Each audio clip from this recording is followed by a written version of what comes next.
Hello Kathden fans! Kathden ang pinakamalakas pa rin sa 2026 mga kasembreros. Bagong teleserye ni Alden. Ito na mga kasembreros ha, maliban dito kay Ma'am Catherine of course. Tapos marami tayong items sa vlog na ito kung kaya ihanda ninyo ang inyong mga sarili at ihanda ninyo ang inyong popcorn kasi parang sine na parang nanonood na kayo ng sine. Hindi, joke lang po mga kasembreros. So yun nga, pero unahin natin itong mga minor items natin mga kasembreros. Gusto ko to, 11 hours ago, I will never sit at a table where my partner isn't welcome. Tapos ang picture ay Kathleen nung ikinasal sila mga kasembreros sa Hello Love Again, no? And they will never step into a place where my partner is disrespected. Wherever I am, my partner's dignity will always be protected no matter who you are. So 11 hours ago, gustong gusto ko na talaga itong Main and Alden updates mga kasembreros, no? Kasi ano siya, maka-Kathden siya. So ginawa niya ng asawa or mag-asawa ang Kathden mga mga kasembreros. So pag-pray natin na 2026 ay magkaaminan na ang Kathden mga kasembreros. So kung hindi man niya yon, next year ulit, no? Kasi 32, 33 si Kath ay si Kath lang yung inaantay dito ni Alden. Ni Alden mga kasembreros. Tapos, next item natin, okay. Ang ano nito, ang cute din ang ginawa ng isang fan dito mga kasembreros. Yung picture ni Ma'am Catherine, tsaka ni Alden na parehong may glasses, no? Talagang, parang pinagtabi niya mga kasembreros. Tapos, parang yung caption niya dito ay my loves, no? Mga kasembreros, no? Kathleen admin din po ito. Yung nag-post nito mga kasembreros. So, ang cute lang. Tapos, next item. So, yung TCL ni Ma'am Catherine kagabi, bumati rin po, no? Bumati rin siya, no? Si Ma'am Catherine mga kasembreros ng Happy New Year. So, ang galing na speaker or English communicator nito ni Ma'am Catherine mga kasembreros. Mamaya, papakinggan niyo ito. Ipi-play ko ito mga kasembreros. Naka-brown siya dito. This is pre-taped, no? Dati pa ito na sinut niya mga kasembreros na naka-brown siya. Tapos parang ni-ready lang nila lahat-lahat para sa holidays. Ay of course, no, bakasyon na lang si attorney mga kasembreros kagaya ni Sir Alden. So pre-taped ba? Sinut siya or vinlog ahead of time. So ganoon mga kasembreros. So sabi niya, TCL fam, happy New Year. So mamaya nang papakinggan natin ito mga kasembreros. Tapos yung kanyang McDo sa Binyan ni Sir Alden na naman ay nag-greet din sila, no, ng Happy New Year mga kasembreros. Parang may konting countdown sila, no, 3, 2, 1. Tapos yun na Happy New Year mga kasembreros. 2019, 2026 na, no, mga kasembreros. So from McDonald's Binyan Highway, sabi niya Happy New Year, sabi niya ganon. So tapos yung empleyado ni Alden mga alam niyo nakakatuwa to kasi nakakayak ang kwento ng mga taong to kasi mostly dito ay mga working students. So nagtatrabaho sila, so malalaman na natin after 4 years ay may magpapasalamat, no, kay Alden at saka Daddy Bay mga kasembreros na ayaw naman sana nilang gawin mga kasembreros, pero yun, ito yung sasabi ni Alden na he's making a difference. Gumagawa siya ng kakaiba para makatulong in every way na kaya niyang gawin mga kasembreros kagaya niya dito, no, yung kanyang mga empleyado ay mostly mga working students. So parang ang babata nga, so parang siguro mga 90 or 80% dito ay mga estudyante or working student mga kasembreros. So hindi ba nung nakaraan nga nagpasalamat nga yung mga working students na nagtrabaho sa ni Alden kasi yan iba kasi yung amo mo na mabait, di ba, mabait ang amo mo at saka naiintindihan yung sitwasyon mo, working student ka, sige, kung ano available na shift ay sasabihin niya sa manager, ganyan. So parang may mga may favor dun sa mga working students, mga kasembreros na hindi abusado naman, no. So yun, iba kasi yung ganun na amo kumpara mo sa amo na walang pakialam. Bahala ka, malate ka dyan, bahala ka man. So ganun ba, no? Bahalang schedule, wala kang pakialam. Ang school mo mag-adjust. So di ba may mga ganong amo, pero hindi kagaya ni Sir Alden na kasi naiintindihan niya, no, yung ganong mga pamumuhay, especially mga students na He really loves helping mga kasembreros. So, saludo kami sa iyo, Sir Alden Richards. So sana marami pang McDo ang may patayo at marami pang working students mga kasembreros. At sana lang din, no, yung edukasyon sa Pilipinas ay hindi maging privilege, kundi maging right mga kasus. Kasi parang na siyang, parang yung mga pag mahirap ka, wala, hindi ka pwede mag-aral. So parang ganun ba? Hindi dapat ganun kasi sa ibang bansa, di ba, libre. So talagang nangaral na ako dito, no? Pero kasi naawa talaga ako mga kasombrero sa mga, like mga working students. Next item natin. Ito, si James Reid, in-interview siya kagabi, no? Posted by ABS-CBN mga kasombreros. Tinanong siya dito na kung ano yung nilook up niya or nilook out for 2026 mga kasombreros. Sabi niya dito ay syempre yung serye nila ni Kath mga kasombreros na Someone Someday mga kasombreros. Tapos sabi niya dito ay Happy New Year everyone. So medyo nag-mature na rin, no, si James Reid mga kasombreros. Kasi nasa 30s na rin siya, no? Trentahin na rin si James Reid. So speaking of teleserye, hindi na nagpahuli si Alden mga kasombreros. So ito na nga nag-drop na sila ng konting teaser. Ang kanyang magiging title ay Code Gray, no? Ito yung kanyang magiging title mga kasombreros. And para siyang medical drama, no? Ganun siya mga kasombreros. Na parang magiging doktor mga kasombreros or doktor dito si Alden Richards. So Code Gray siya mga kasombreros, maliban doon sa kanyang Stars on the Floor na gagawin. Teleserye ito. And nakaka-bad vibes yung mga comments mga kasombreros, no? Sabi nila baka magiging abot kamay na pangarap ito, tapos 1% yung sabi nila 1% yung medical, tapos 99% yung drama. So yung mga tao talaga kahit na anong gawing best na gawin mo para sa kanila ay kulang pa din. So syempre, no, may mga similarities talaga, no, kasi maraming iba na sasabi na parang gagayahin na naman, ginagaya, paggagaya, and so on. So may mga ganun naman konsepto talaga mga kasombreros na hindi may iwasan yun sa tinagal-tagal ba naman ng showbiz industry na mga dramas na pinapalabas doon hanggang ngayon mga kasombreros. Syempre may may mga may mga similarities, may mga pagkakapare-pareho na yan, no? Ibang ibang tao, ibang karakter, ibang cast, no? Ibang panahon, ibang taon. Syempre, no, pero may mga pagkakapareho talaga yan mga kasombreros. So yung mga tao kahit na gawin mo yung best mo ay may mga masasabi pa rin sila. Pero hayaan natin, no, deadma sa mga deadmatology. Deadma sa mga bashers mga kasombreros. So ang mahalaga dito ay gumagawa sila ng kakaiba at nagbabayad sila ng tax, no? Malaki yung syempre Sir Alden, malaki yung kanilang binabayarang tax. So pag panibagong project ay bagong bagong set of people, no? May mga mapapakain, may mga mapapasahuran. So tulong yun sa mga tao din po. And then ito, yung Stars on the Floor niya, nag-drop na rin ng another season ng kung saan ay si Sir Alden ay magiging host, of course, ng bagong season or season 2 ng Stars on the Floor mga kasombreros. Tapos yung kanyang tita kagabi, no, nag-share din at saka yung ABS-CBN ni Ma'am Catherine ay nag-post din ng pictures ni Ma'am Catherine or picture nila ni Nadine Lustre doon sa may Star Magic Ball. So para ito, nag-recall din kasi lahat ABS-CBN, Jimmy nag-recall din, no, ng mga highlights ng 2025. So si Alden dito, yung kanyang Hungry Pita, ay nag-post din po kagabi. Sabi niya, cheers to the last bite of 2025. So 2026 na mga kasombreros, no? Tatanda na naman tayong lahat. Mga kasombreros. Tapos isisingit ko itong kay parang si Ruro Madrid de Bidar nyata siya sa hari ng Tondo na something like that. Tapos next item natin, natutuwa ako dito sa post ng isang admin mga kasombreros. Yung pictures ni Alden at saka niya Kath mga kasombreros ay 7 hours ago.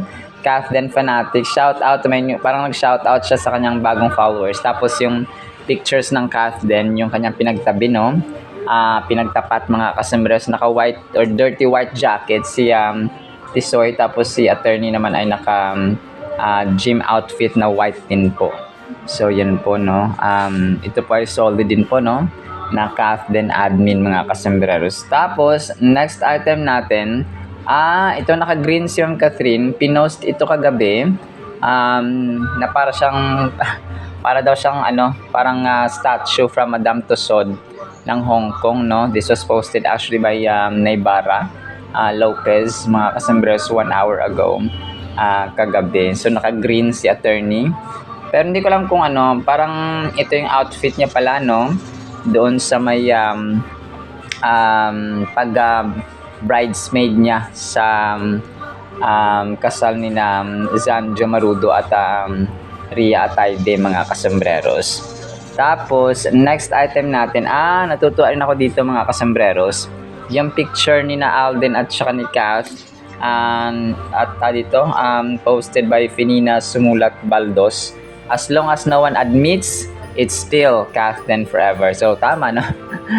Kahit ako din, hanggat walang umaamin na hindi na sila single, ay Kathden pa rin hanggang 2026, hanggang 2027, hanggang 2028. So, kung hindi pa sila aamin. So, palagay ko kung hindi man 2026, kasi ang ideal, kasi naalala ko talaga yun yung sa interview nila during promo ng Hello Love Again, 34, yung ideal age ni Ma'am Catherine. So, yun nga, medyo mahirap na yun magpaanak, magkaanak mga kasembreros, pero titingnan natin yung takbo ng isip at takbo ng desisyon ni attorney na kung saan ay bukas pa ang kaso ng Kathden. Yung utang-utang nyo, bayaran nyo na kay MJ Felipe pag nagka-pelikula kayo ngayong 2026. Huwag nyo kaming kasi kagaya ng flood control issue, hindi kami makakalimot. Yung flood control issue ngayon parang unti-unti na namamatay. Pero yun po, going back ay we're happy kasi si Finina ay same spirit sa atin, no? Hanggat walang nag-aamin or umaamin, Kathden pa rin ngayong 2026. And then ito, sobrang tutuwa din ako dito mga kasama kay Queen Flor. Halata naman silang dalawa. Si Ma'am Catherine at Sir Alden, mga kasembreros, sa kanyang or sa kanilang pictures, no, na pinagtapat ni Queen Flor, mga kasembreros. So si Queen Flor ay admin pa rin ng Kathden at Kathdenatic pa rin hanggang ngayong 2026. So kasi nga Kathden pa rin ang tambalang hindi nagtatambal at nasasama sa isang show, pero ang kanilang charisma ay ibang level at ibang klase, mga kasembreros. So sila lang ang parang hindi man sila grabe, no? Kasi dito makita na hindi man sila nagsama ay grabe pa rin yung kanilang chemistry, mga kasembreros, at saka hatak sa mga tao, mga kasembreros. So yun po, no? Team Kathden, Team Solid, Team Panatag pa rin tayo ngayong 2026. Alright, so yan lang actually sa ating Kathden items, no? Kung gusto nyo, ay i-play ko po itong kay Ma'am Catherine of course sa TCL. Tapos itong sa kanilang McDo sa Binyan na greetings, mga kasembreros na mga empleyado ni Soiti. Tapos itong kay James Reed, mga kasembreros. So para marinig nyo lang po yung kanilang mismong bosses, no, mga kasembreros and mga Kathdenatics. Alright, so yan lang actually sa ating Kathden items, pakinggan natin ito and then yung salita ng Panginoon afterwards, mga kasembreros. And still happy and new year, isang new year sa ating lahat na punong-puno ng pag-ibig, pag-uunawaan at pag-asa at pagmamahalan sa bawat isa. Alright, so yun naman po, and yun, enjoy natin ang New Year, mga kasos, ngayong January 1. TCL fam, happy New Year! Let's ring in 2026 with a bang. A fresh start for the new year.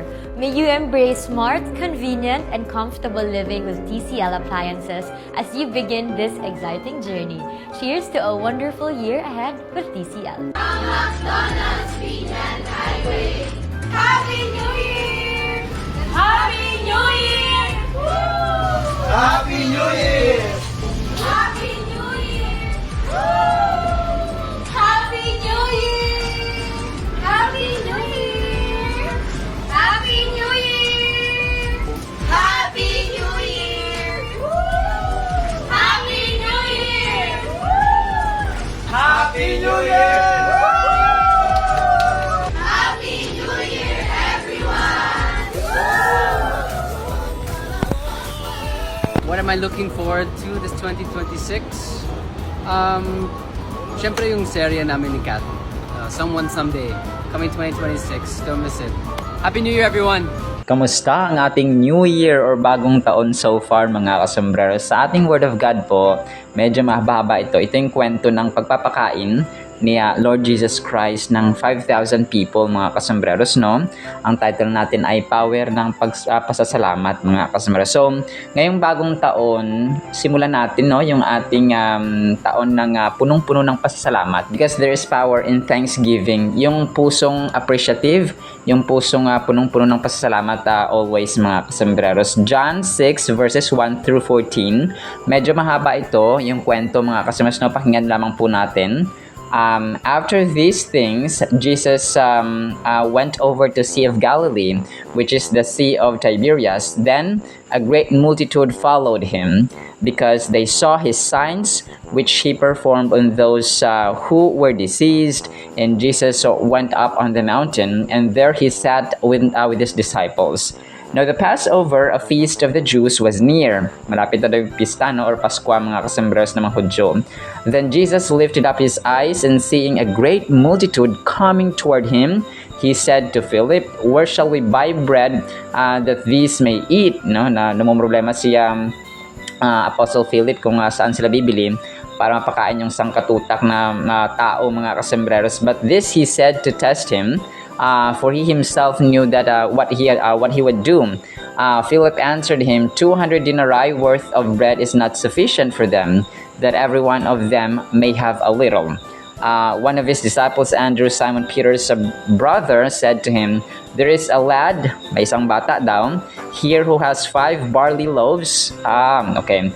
So ito yung tinapay, no, mga kasombreros, and 2 small fish. But what are they among so many? So sabi niya, hindi to kakasya, sobrang dami ng mga tao, mga kasombreros. Then Jesus said, "Make the people sit down." Now there was much grass in the place, so the men sat down in number about 5,000. And Jesus took the loaves, and when he had given thanks, napasalamat mga kasombreros, he distributed them to the disciples, and the disciples to those sitting down, and likewise of the fish as much as they wanted.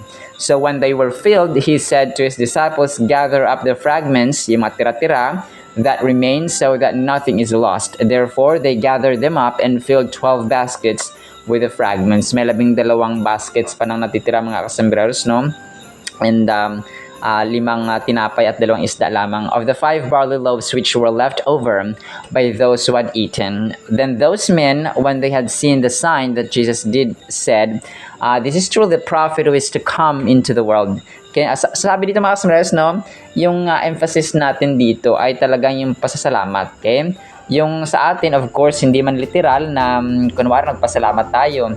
Tapos automatic, bigla-bigla na lang yung pagkain na adobo na isang bowl ay naging 20 na bowl ng adobong manok or adobong baboy mga kasombreros. Hindi man natin literal yun na na-experience mga kasombreros. Bilangin natin or isipin natin i-count natin yung blessings natin sa kalusugan, yung blessings natin sa ating mental health, na meron tayong kapayapaan sa ating pag-iisip, sa ating mind, nakakatulog tayo ng maayos, ng sapat mga kasombreros, nakakatayo pa tayo, nakakapagpatrabaho pa tayo, buhay pa tayo. Yun ang pinaka bottom line mga kasombreros. So hindi lamang siya in terms of food, although ito yung pinaka example ni Lord Jesus Christ dito, na nagpakain siya ng 5,000. So grabe, no, ito yung power talaga ng pagpapasalamat mga kasombreros. And imagine, Jesus Christ is the Son of the living God. He is the Messiah. Kung paisipin mo, tatay niya itong pinapasalamatan niya, pero binuka niya pa rin yung bibig niya. He still opened his mouth mga kasombreros to give thanks sa 5 loaves and 2 fish mga kasombreros na dala-dala ng bata. Grabe, no? This is one manifestation ng ng miraculous act mga kasombreros ni Jesus Christ, so that people will believe. Kasi may mga reason si Lord Jesus Christ na bakit niya ginagawa ang isang miracle. May mga times na para mapaniwala ang mga tao, Tapos kumalat yung power ng Panginoon mga kasembreros and the Spirit working in him. And then may mga times na talagang kailangan kasi need mga kasembreros. So ito rin yung isa sa mga reasons dito kasi kailangan kumain ng mga tao ng multitude of people mga kasembreros. And yung 5,000 na ito mga kasembreros ay estimation lamang. Hindi ito yung exact number of people. According sa mga Bible scholars ay more than 5,000 mga kasembreros kapag isasama yung mga bata, yung mga ibang mga nandoon mga kasembreros. So imagine mo more than 5,000 people. Hindi ito yung sasabi natin na yung Biblia is more than reliable than we can ever imagine. Kasi sabi ng tao, sabi ng iba, tao lang naman ang gumawa ng Biblia, bakit yun niniwala? Tao lang din naman sila, so hindi sila perfecto, and so on. So nagkakaroon sila ng pagkakamali. So witnesses, okay? Witnesses, isang scenario lamang ito mga kasembreros, 5,000 witnesses pa. Hindi pa natin sinasama dito yung time ni Moises na millions, no? O more than 3 million yung sumama sa kanya para ma-witness, no? Yung paghati niya sa dagat na pula, and so on, yung mga mana, yung mga miraculous deeds mga kasembreros na ginawa ni Lord or ni God the Father during the time of the leadership of Moses, no? From the wilderness, from Egypt to the wilderness mga kasembreros na kung saan ay kinatagpo sila, no? Sinamahan sila ng Panginoon mga kasembreros doon sa ilang, and then yun, no? Sobrang daming events and happenings mga kasembreros ang nangyari doon sa time ng leadership ni Moises. So, they also served na witnesses mga kasembreros sa time ni Moises na sobrang daming witnesses.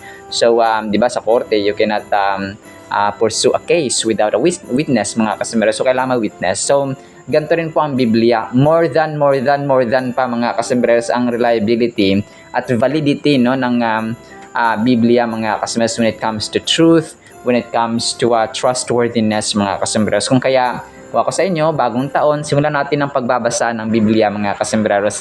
Maaring ang iba dito ay nagpasalon na, nagpaganda na, nagpariband na. May bagong cellphone, may bagong damit kasi bagong taon, may bagong New Year's resolution. Huwag tayong magpadala sa New Year's resolution kasi yung transformation ay mangyayari yan kapag nagbasa tayo at sinunod natin ang salita ng Panginoon mga kasembreros. So, doon ko pa yung pagbabasa ng Biblia talaga, ito yung tested and proven through the years na nakakapagbabago ng buhay at saka ugali ng tao. Can you imagine witnessing such a miraculous event? Picture yourself among the crowd, hungry and unsure of where your next meal would come from. Then Jesus takes 5 loaves of bread and 2 fish and feeds not just a handful of people but a crowd of 5,000. This act of abundance and provision shows the power of divinity of Jesus. Yun paano yung kanyang pagiging banal, of course, because He was the Son and He's the Son of the living God, the miraculous God. It reminds us that no matter how dire our circumstances may seem, God is always able to provide for our needs in ways we cannot even imagine. So, parati nating isipin yung verse na everything is possible with God. Kung sa ating mga tao ay imposible, well, sa Diyos wala pong imposible. God is able more than we can ever imagine or comprehend mga kasembreros. So, sabi dito na ang Diyos ay gumagawa ng miraculous acts or mga milagro, mga bagay sa mga pagkakataon, sa mga instances, sa panahon na minsan ay parang isipin natin imposibleng mangyari. But God did, no? God does mga kasembreros because that's who He is. He is a provider, He is a miracle worker, and everything is possible with God mga kasembreros kapag tayo po ay maniwala sa Kanya in faith. This verse teaches us that when we trust in God and offer what little we have, He can multiply it beyond our wildest dreams. So, little we have, yung konti na meron tayo kapag nagpasalamat tayo, kapag binigay natin sa Kanya mga kasembreros, Lord, binibigay namin sa iyo itong aking buhay, itong aking talent, ang aking skill, ang aking intelligence, ang aming pera na nakuha sa sahod, for example. Nawa po ay pagpalain niyo po ito at magagamit namin sa tama in glorifying and pleasing sa inyong harapan. So ganun ba? Everything that we have, yung ating anak, no, ipanalangin natin sa Panginoon, i-dedicate natin sila sa Panginoon, yung ating asawa, ang ating magulang. So Lord, kayo na pong bahala, mag-ingat sa aking anak, sa aking asawa, sa aking magulang, sa aking any family member in general mga kasembreros. So ipanalangin natin sila. So yun yung way na hindi sila, syempre, hindi sila, kunwari kapatid mo, naging 2, naging 4 na pare-pareho, no? Naging duplicate. Hindi naman gano'n na multiply mga kasos. Ibig sabihin, gagamitin sila, no, for the glory of God, and gagamitin yung buhay nila para sa benefit and advantage mga kasombreros ng pamilya. Let's say, bibigyan ng talino, ng skill, ng trabaho ang kapatid mo para makatulong sa loob ng bahay.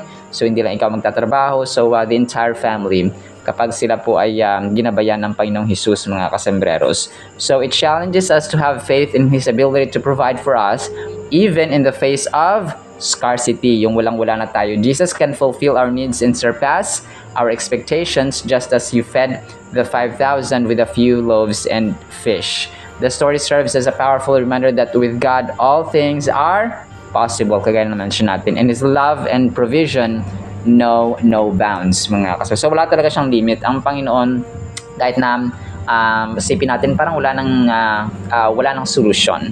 Wala nang ilaw, wala nang liwanag ang buhay na ito. Pero ang Diyos po natin ay ang pag-asa, ang ilaw, ang source mga kasombreros ng lahat-lahat. So, today this story continues to hold relevance for us. It reminds us to have faith in God's provision, especially in times of scarcity or need, knowing that He can exceed our expectations. The emphasis on gratitude and stewardship encourages us to be thankful for what we have and to use resources wisely, reflecting God's generosity and care for His creation. So yun siya mga kasunod, no? Pasasalamat, sabi dito. Gratitude, emphasis on gratitude, pasasalamat mga kasombreros, no? Thankfulness and stewardship. Yung pasasalamat natin, kunwari meron tayo, binigyan tayo ng Panginoon, so nagpasalamat tayo, gamitin din natin sa tama at saka sa pleasing mga kasombreros, huwag tayo maging madamot. So, ako po ay isang buhay na patotoo, no? Kapag tayo po ay naging mapagbigay, maging kind po nga, kasi especially sa ating family, huwag tayo magdamot sa kanila, ay pinagpala or pagpapalain tayo ng Panginoon mga kasombreros. Hindi lamang sa finances, hindi lamang sa health, hindi lamang sa good relationships, hindi lamang sa ating mental aspect, hindi lamang sa ating basta lahat ng aspects mga kasombreros. Sometimes magkukulang yung ating yung ating financial aspect, no? May mga times na kailangan natin manghiram, pero ang relasyon, ang peacefulness, ang ating tulog ay hindi nagkukulang mga kasombreros. So minsan nagkukulang ang tulog natin, pero ang finances natin ay tawag dito, sapat naman mga kasombreros. Sometimes naman may magkakasakit tayo, pero ang finances natin ay okay. Sometimes naman magkukulang yung ating basta no, balance siya mga kasombreros. May mga magkukulang, pero yung ating ibang aspects ng ating buhay, especially yung relationship natin na nagmamahalan tayo sa loob ng tahanan, ayun po yung ating i-maintain mga kasombreros. So hindi lahat ng aspects natin, hindi siya nagkukulang lahat-lahat as in zero kapag nasa Diyos at saka na kay Lord tayo mga kasombreros, at parating nagpapasalamat. Alright, so ngayong bagong taon, talagang punuin natin ang ating puso, ang ating buhay, ang ating bibig. Buka natin, especially kapag tayo kumakain na, no? Wag buka agad ng bibig sa pagkain, kundi pasasalamat din sa Panginoon unang-una sa lahat. Alright, sinabi sa ating Word of God, ha? Nawa po ay pagpalain po tayo ng pag-ibig, pananampalataya, pag-asa, and a grateful heart mga kasombreros na parating nagpapasalamat sa Panginoon. In the mighty name of Jesus we pray. Amen and amen. See you sa next segment mga kasombreros, and paalam po. I love you.